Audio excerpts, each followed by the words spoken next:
उत्तर प्रदेश लोक सेवा आयोग द्वारा जो वर्ष 2025 की प्रारंभिक परीक्षा प्रस्तावित है, उसी के संदर्भ में हम लोग अपने इस सोशल मीडिया प्लेटफॉर्म पे पुराने प्रश्नों की जो प्रकृति है उस पर चर्चा कर रहे हैं।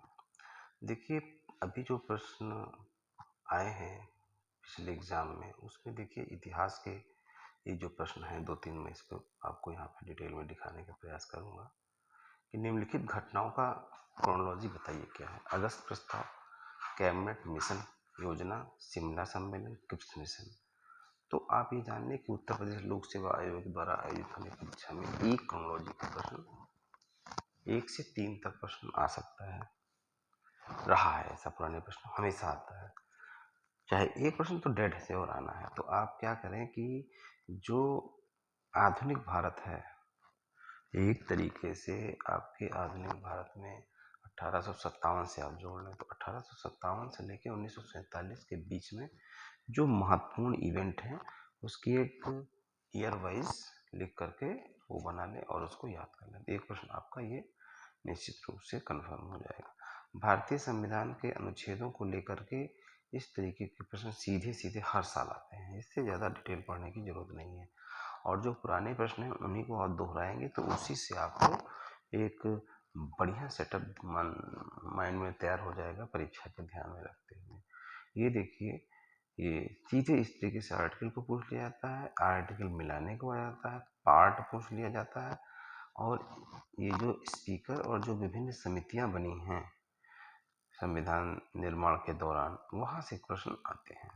ठीक है, ये इस तरीके के प्रश्न उत्तर प्रदेश लोक सेवा में, ये पुराने प्रश्न ही सब आए हुए हैं। इसके उत्तर प्रदेश लोक सेवा आयोग द्वारा पूर्ववर्ती परीक्षाओं में जो प्रश्न आए हैं वही प्रश्न इसमें रिपीट किए गए हैं।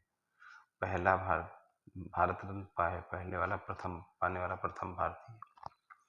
राष्ट्रीय आय का संकलन कौन करता है? निम्नलिखित में से कौन सी एक वैधानिक संस्था है? संवैधानिक है कौन? संविधान एक्स्ट्रा कॉन्स्टिट्यूशनल है। भारत में नीति आयोग के शासकीय परिषद का हिस्सा नहीं होता है। कौन कौन नीति आयोग के सदस्य हैं?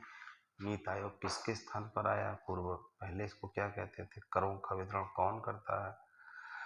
किसने क्वासी फेडरल कहा है? देखिए 4-5 हैं लोग, उसको याद कर लेना होगा, बार बार आते हैं परीक्षाओं में। देखिए पुनः आ गया ये परीक्षा में। तो ये बताने का उद्देश्य ये है कि प्रश्न जो आएंगे वो इसी पैटर्न पर आएंगे आपके प्रारंभिक परीक्षा में। लोग कुछ भी कहते रहें, लेकिन आप अपने पुराने प्रश्न पत्रों का अध्ययन करना मनोमस्तिष्क से बिल्कुल मत निकालें। जब समय मिले तो उसको लेकर के आप अध्ययन करें, और उसके नीचे विभिन्न प्रकार के प्रकाशकों ने अपनी व्याख्या भी लिख रखी होती है, तो उसको भी देखने का प्रयास करें। उत्तर प्रदेश कौन सी कृषि जलवायु क्षेत्र के परिवर्तन प्रभाव विशेषकर कृषि के प्रति सबसे अधिक संवेदनशील है? 2003 में मैं एग्जाम जब दे रहा था तो उस समय आया था 2006 में आया था उत्तर प्रदेश लोक सेवा आयोग की जो कितने जलवायु क्षेत्रों में बांटा गया है, 9 एग्रो क्लाइमेट जोन है उसके। ऊर्जा का 10% नियम किस वैज्ञानिक ने दिया? वाणी प्रकाशन की पुस्तक में जब आप पढ़ेंगे तो उसमें स्पष्ट रूप से लिखा हुआ है। वाणी प्रकाशन की पारिस्थितिकी की पुस्तक आती थी, वही हम लोग तैयारी करते थे। वर्तमान में भी आ रही होगी निश्चित रूप से मार्केट में। कौन सा एक लैंडलॉक बंदरगाह है? ये भी रिपीट सवाल है उत्तर प्रदेश लोक सेवा आयोग का। जलीय चक्र नियंत्रित करते हैं, ये भी रिपीट सवाल है। प्राण पोर्टल का उपयोग कहाँ होता है? ठीक है।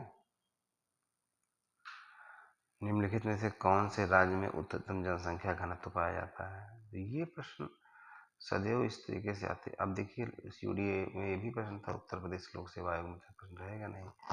ये प्रश्न देखिए आप, भारत उत्पादन की दृष्टि से भारत में किस फल का प्रथम स्थान है?